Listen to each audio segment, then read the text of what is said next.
T-Wolves blow a 23-point lead. They lose to Chicago in overtime, 129-123. I got the expert, Jack Borman. He's going to help us break it all down, and it's all coming up next on the Locked On Wolves POSTCAST.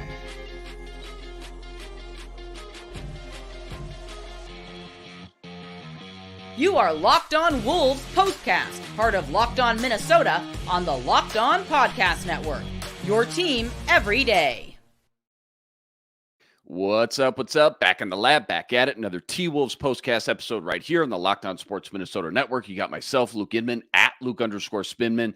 That's the man right there, Jack Borman. He's on Twitter, at JRBorman13. And Jack, before we jump into all the fun action from tonight, quick reminder, tonight's episode brought to you by FanDuel. Make every moment more with America's #1 sportsbook and official sportsbook partner of the NBA. Right now, new customers, you're getting $200 in bonus bets with any $5 bet. That's $200 when you bet just $5. Check it all out. Visit FanDuel.com/LockedOnNBA. All right, man, here's your quick summary. Wolves up 22 at halftime. No big deal.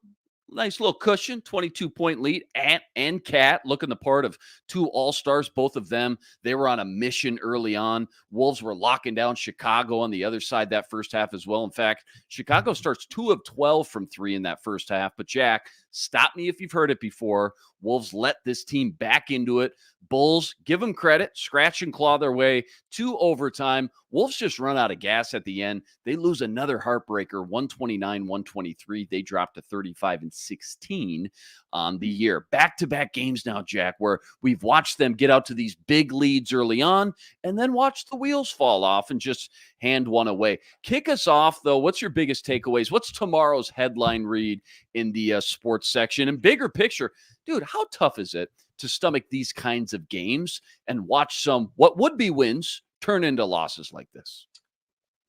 Yeah, I mean, we're conditioned to it at this point, right? With what we've seen from Timberwolves basketball in the last few years. But yeah, I mean, some of it here, you just got to shake Kobe White's hand, man. He hit some crazy shots. He hit some shots from the suburbs that were pretty crazy. Yeah, I think you just got to start with DeMar DeRozan and Kobe White, right? For those two, White had 3 points at halftime on 1 of 7 shooting. He has 21 in the fourth quarter. The Wolves scored 23 in the fourth quarter, so he almost outscored the Timberwolves in the fourth quarter by himself. 30 points on 10 of 14 shooting in the second half of overtime combined. DeMar DeRozan had 12 points at halftime. He has 21 points on only 3 made field goals in the second half and overtime. He goes 15 of 16 from the free throw line.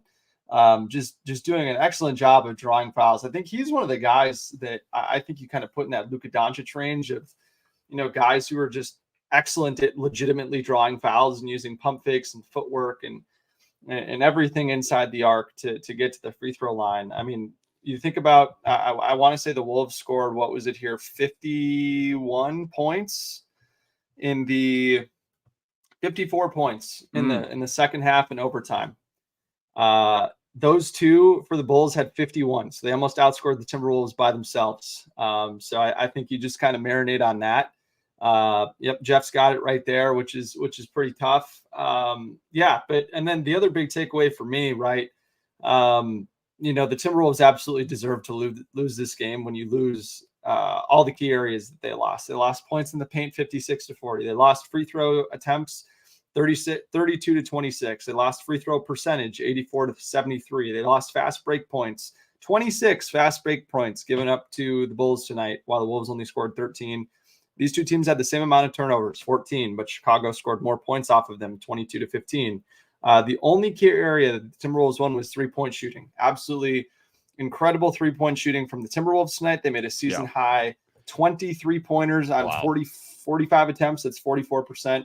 And the Bulls made 12 3-pointers. But again, all those pretty much came in the second half. I want to say the Bulls only had either 1 or 2 3-pointers at halftime. So for them to make, 10 threes, it was what the Wolves did in the first half, right? And so, yeah, those are kind of the two big things, right? We can get into kind of some of the more nitty gritty of the tale of the two halves, really, for both oh my goodness, for both Cat and Ant, Yeah. and some more things like that. But again, man, some of it is you just got to shake the Bulls' hand for making some pretty tough shots. But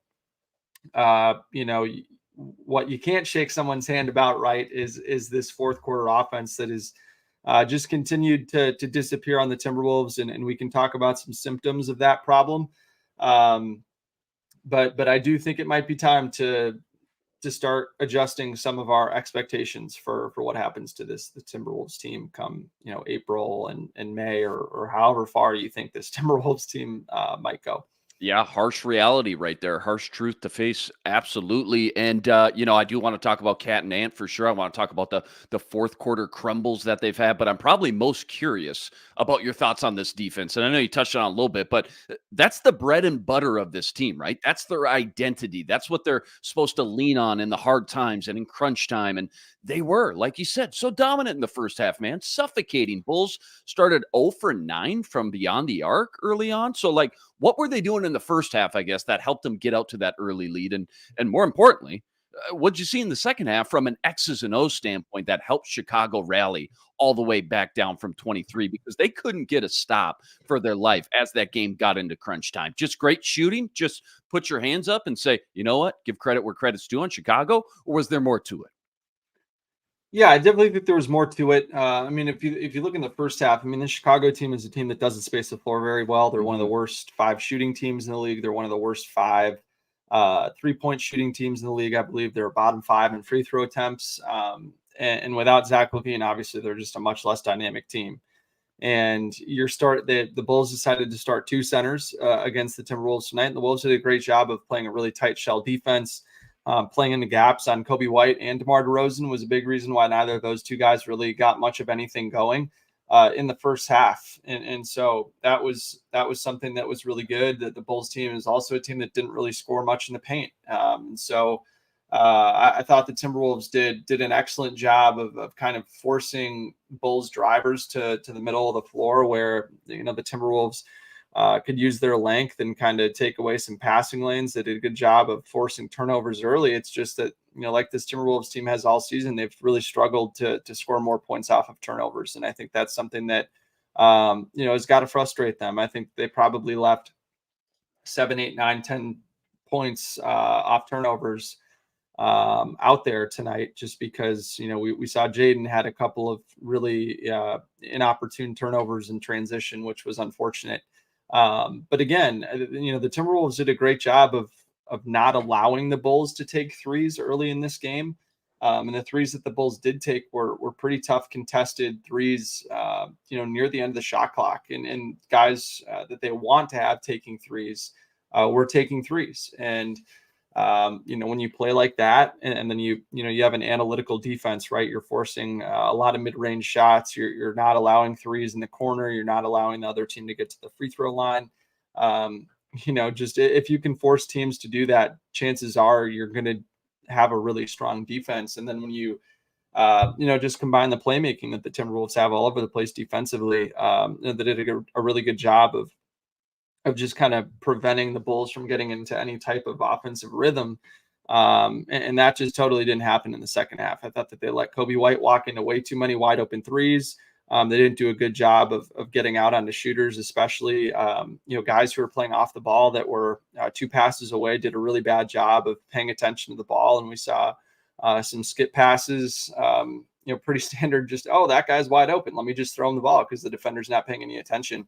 So you saw some wide open catch and shoot threes like that. You saw some really poor discipline and closeouts that allowed guys like Vucevic and DeMar DeRozan to attack off the bounce and get to the free throw line, or get to that little short mid-range shot that the Bulls did a great job of connecting on tonight. We normally talk about this as a huge positive for the Wolves, but tonight it was a negative. Chicago shot 14 of 25, 56%.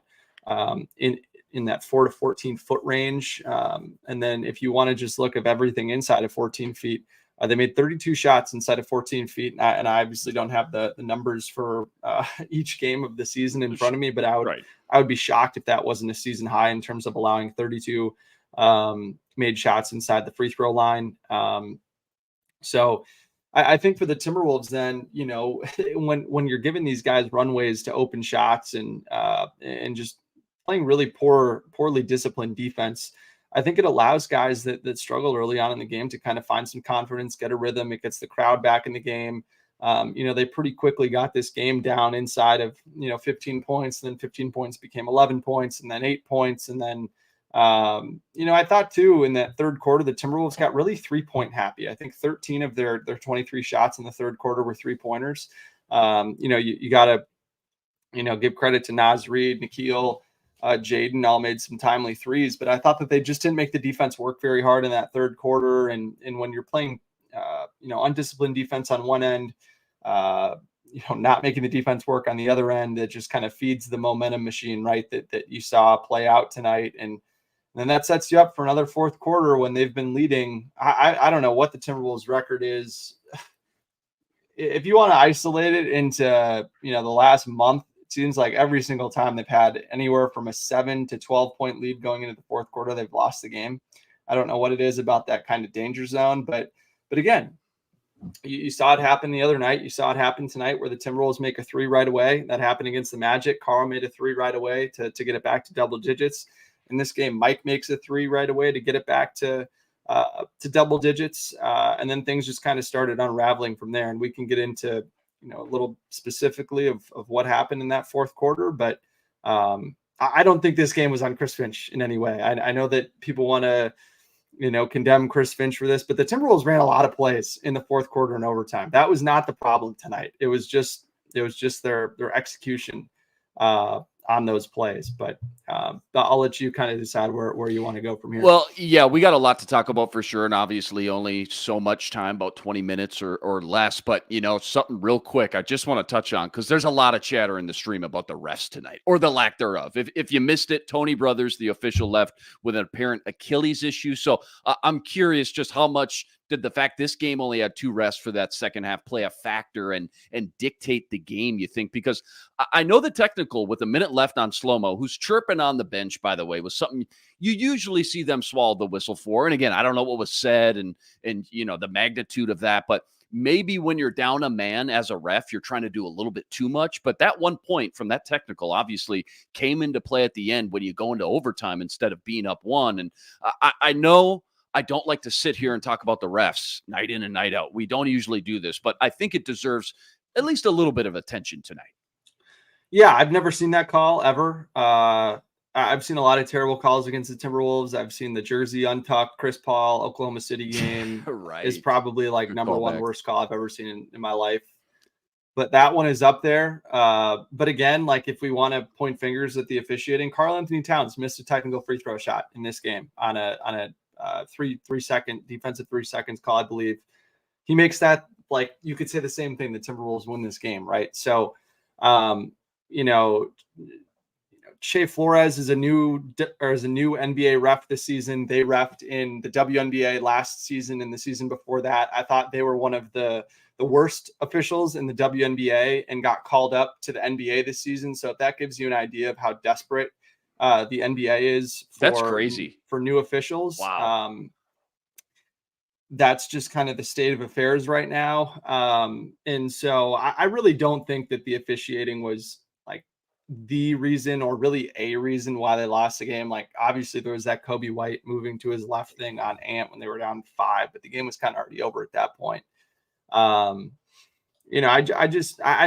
can't even really think of that many like missed calls that really were seismic in this game. I just, there's some games where it really feels like they turned the tide of the game, but I just don't think that was the case. That's fair. I think it was fair enough. No, I think Kobe you laid out. I think you laid out some great examples of obviously, yes, it was frustrating at times being down a ref, but at the same time, plenty of other things that we can point to as well, including the clutch numbers. Man, the Wolves' clutch numbers have plummeted, dude. They were one of the best in the league until January kind of came and went. They've been way out of sync, man. The last 4 or 5 weeks in the fourth quarter.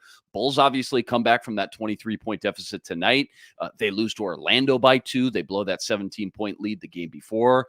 What's the deal? I mean, what's been the biggest issue in that department from what you've seen? And how do you just stop the bleeding at this point? Like what's happening late in games that's causing them to crumble like they have? Yeah, I think that, I want to say that the biggest issue is Anthony Edwards playing point guard or initiating all this offense. But, there's also maybe it's a chicken and egg problem here where, I think Ant tends to handle the ball and initiate a lot of offense when the game gets close, right? When we're kind of in that clutch time, range, game within 5 points with 5 minutes or less to play in the game. But we've also seen some problems from that first lineup that the Timberwolves have thrown out there in that fourth quarter. And tonight in that fourth quarter lineup to start, you had Conley, Alexander Walker, Kyle Anderson, Karl-Anthony Towns, and Rudy Gobert. They were -5 in just under 3 minutes of play. I have no idea why Jaden McDaniels is not part of that group, just for spacing. I think that we've seen the slow-mo and Gobert minutes, even with 3 guys that can shoot around them. I don't know what it is about Chris Finch and Kyle Anderson and his refusal to just let go of that. I think Kyle Anderson is a fine player. He's obviously had his struggles. Guys in the locker room really look up to him. He's a great dude. His defense is really important, but I don't think you can justify playing him in the fourth quarter right now unless it's an offense-defense swap, late in the game. And it's unfortunate. But so I think you have that problem, right? Where the first lineup that's out there doesn't do a good enough job of holding or extending the lead, which then puts more pressure on Edwards when he comes back into the game with, 8 minutes left, 7 minutes left, and feels like he needs to do everything himself, right? Which is unfortunate. I think a lot of the Wolves' best offense, with Ant specifically, comes when he's playing off of the catch, right? When he can get it on what they call the second side. And there just wasn't a whole lot of that in the fourth quarter. The Wolves ran a lot of plays, but it was more Ant initiating those plays with double drag screens to try to get the ball to Karl, or to get the ball to Ant, more than he could attack off of, screens. And he just didn't do a good enough job making reads. There were plenty of times where he collapsed the defense and missed shooters who were wide open, either 1 or 2 passes away, which was unfortunate. If you're going to do the work to collapse the defense, you've got to make the defenses pay. And we saw Ant do such a good job of this in the fourth, or, in big moments down the stretch of last season and into the playoffs. He's been phenomenal in those situations, but Ant just really did not see the floor all that well tonight. I thought, had some turnovers that came at bad times, forced some tough shots, and just dribbled the ball way too much, man.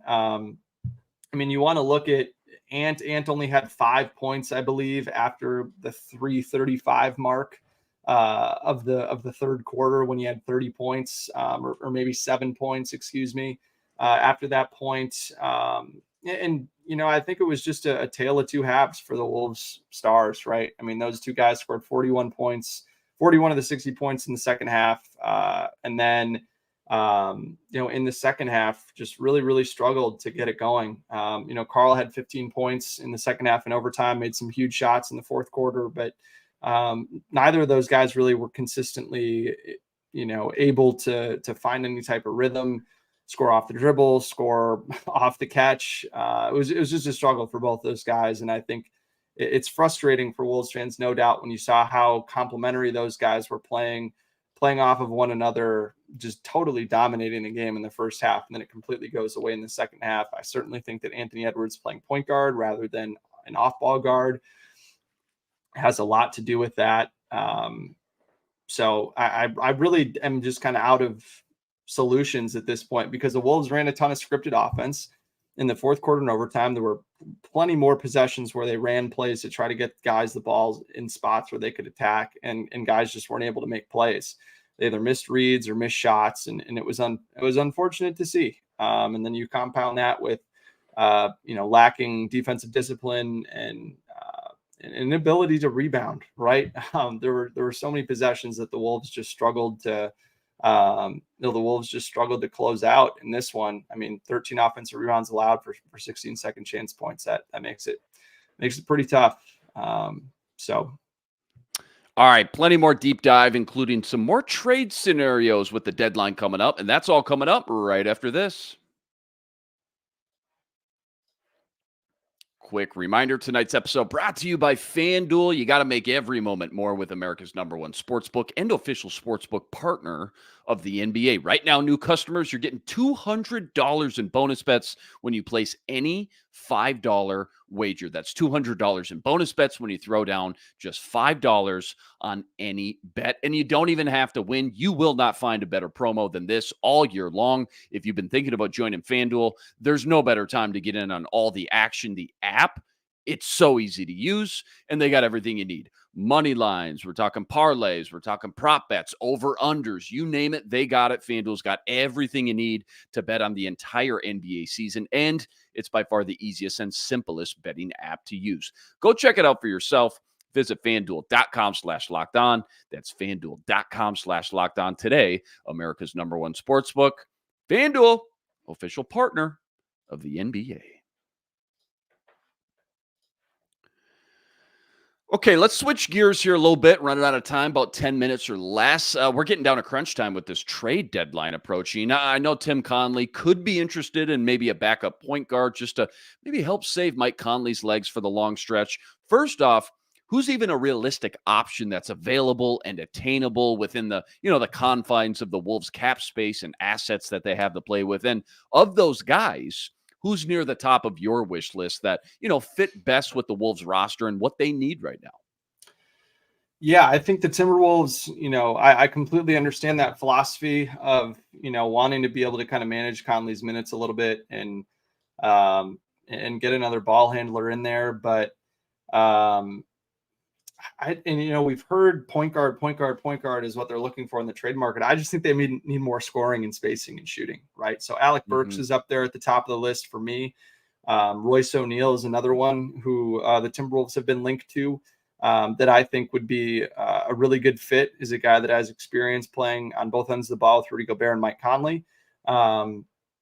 I don't think Luke Kennard is a guy that the Wolves will be able to get just because he's in that $14 to $16 million salary range. That's just really tough for the Timberwolves to match. John Krasinski reported today that the Timberwolves are likely to not move Kyle Anderson, which makes a lot of sense to me. So then the three real outgoing pieces that you have in terms of salaries to match are Troy Brown Jr., $4 million, Shake Milton at $5 million, and then Wendell Moore Jr., who I want to say makes like 2.3 or something like that. And so something just to keep in mind for those of you who are playing around in the trade machine, the Timberwolves are not going to go over the luxury tax this season. And something that most fans do not know is that if Mike Conley plays in at least 60% of the Timberwolves playoff games, he will earn a $1.5 million bonus. That is currently classified as an unlikely bonus. And unlikely bonuses do count towards the luxury tax if they are earned. And so the Timberwolves currently have about $2.3 million in luxury tax space. And if you are interested in buyout guys as well, let's say the Timberwolves signed a buyout guy on Friday, right? The day after the trade deadline, that player would cost about $759,000 for the rest of the season. So the Timberwolves would need to have, roughly, that 1.5 million in luxury tax space for Mike Conley's bonus, assuming that he'll get that. And then another 759,000, in space. So for the Timberwolves to do that, they'd probably need, whatever that ends up coming out to, like $2.2 million in luxury tax space after they make any type of trade, right? And so that's why you're hearing Wendell Moore Jr.'s name in some of these trade talks, because the Timberwolves could trade Shake Milton and Troy Brown Jr. and get up to that $9 million point, right? But you look at guys like Alec Burks, who are just above $9 million. He's like 10.3. Royce O'Neal is just above $9 million. Monty Morris is just above $9 million, or kind of the three guys I'd like to see the Wolves pursue.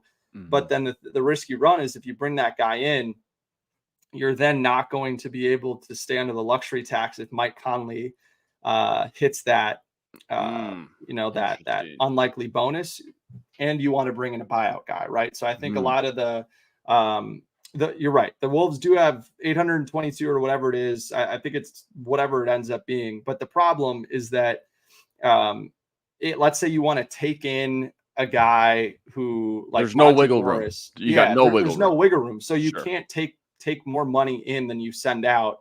And so what I could see the Wolves doing is trading Wendell Moore Jr. for a guy that makes slightly less than Wendell Moore Jr. to buy another $200,000 in luxury tax space so that they could go out and get a buyout. Because trading Wendell Moore Jr. versus not could be the difference between buyout, no buyout guy.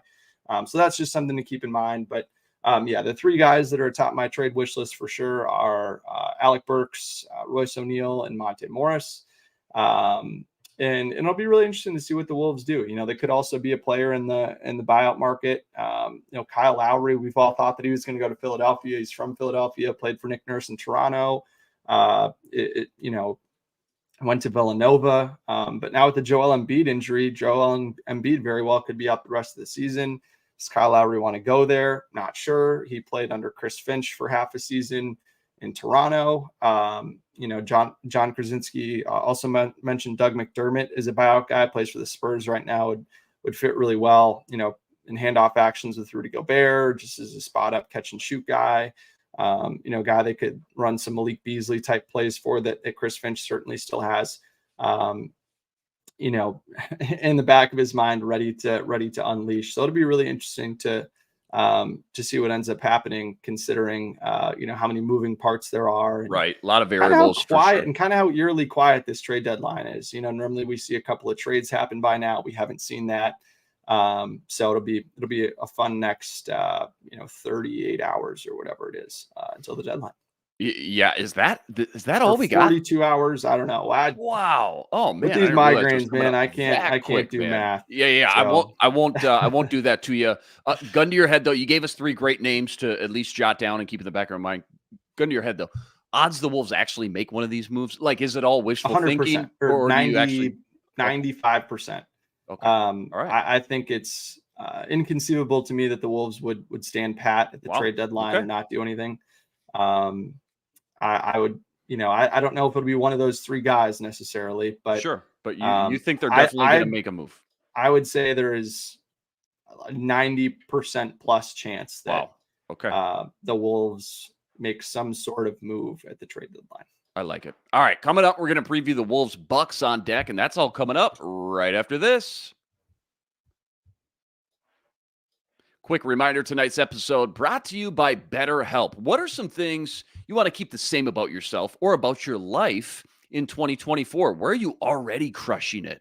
Try ditching all the New Year's resolutions and start expanding on what you already do right. Maybe that's organizing the closet or the garage. I know that's something I'm terrible about. Well, therapy can help you find your best strengths and maximize your own specific skill set so you can finally ditch all the extreme resolutions. Instead, therapy can help you make changes that really stick this time over the long term, once and for all. If you've been thinking about starting therapy, give BetterHelp a try. It's entirely online and it's designed to be convenient, flexible, and suited for your time frame. And it's so easy, guys. All you got to do is fill out a brief questionnaire. You get matched up with a licensed therapist, and you can switch therapists at any time at no additional charge. It's time to start celebrating the progress you've already made. Visit BetterHelp.com/LockedOnNBA to get 10% off your first month.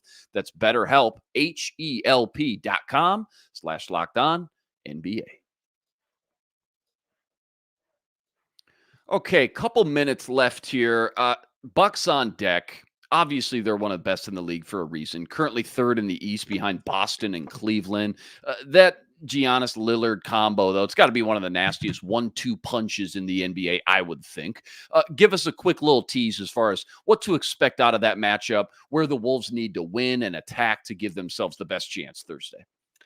Yeah. The Wolves really need to attack the perimeter of the Milwaukee Bucks defense. Dame Lillard and Malik Beasley is one of the worst starting backcourt combinations I think you could possibly come up with if you had a blank slate of every NBA player, every guard tandem available. And I think with the way that those two guys struggle, it's going to be really interesting to me who guards Anthony Edwards. This is a game where Anthony Edwards absolutely needs to get into the paint and attack the interior of the defense, because he's going to have a pretty easy time getting past the first line of defense.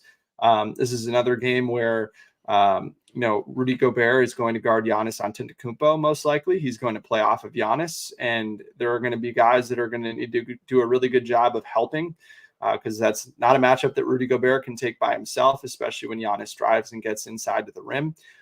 So the Timberwolves are going to have to do a good job on the backside of the defense, that low man rotation that we'll see. So Jaden McDaniels, Naz Reid, Karl Anthony Towns are going to need to keep their head on a swivel and do a good job of rotating on the backside of the defense. But again, this is going to be a game where Mike Conley, Anthony Edwards, Nickeil Alexander-Walker are all going to have to do a good job of really just attacking the perimeter of the defense, flying around screens, making good reads when they get past the first line of the defense. So it sounds like Chris Middleton got injured tonight for the Bucks. Obviously, he's the kind of the third banana of that group with Giannis and Dame. So it'll be interesting to see if he plays. But this is a team that's been 1-3 since Doc Rivers took over. Albeit all the games have been on the road, so this will be the home debut for Doc Rivers, who played his college basketball at Marquette. So it'll be kind of a homecoming for him. But the Bucks have been terrible defensively. They haven't been very efficient offensively, and Damian Lillard's been really, really up and down of late. So it'll be interesting to see whether his shots are falling or not, because we all know what he can do when his shots are falling. He can put them up in quite a hurry. So it'll be a fun game, I think. Well done tonight, as always, my friend. Wolves lose a 23-point lead, fall to the Bulls in overtime, 129-123. They drop to 35-16. They stay tied for first place thanks to an OKC loss to the Jazz tonight as well. Shout out to Utah. Much appreciated. Needed that. Trade deadline, as you mentioned, just hours away, so we'll keep you posted on that as well. Next time on the road again, Thursday versus the Bucks. Tip off for that one, 7 p.m. Central Standard Time. As always, huge shout out to everyone that joined us in the stream tonight. Always love all the feedback, the engagements, the comments after every game. And rest assured, we'll be back each and every game, same time, same place, right here to break it all down. Quick reminder, you got to go check out all of Jack's work on Twitter at JRBorman13. And make sure you check out the full crew on the Minnesota basketball party. That's each and every Wednesday. You got Sam Ekstrom, Gophers legend Ron Johnson, Carol Evans, Reggie Wilson, and don't forget Ben Beacon, always ripping it up over on the Locked On Wolves podcast each and every day as well. That'll do it for us tonight, though. He's Jack Borman. I'm Luke Inman on Twitter at Luke_Spinman. Until next time, signing out.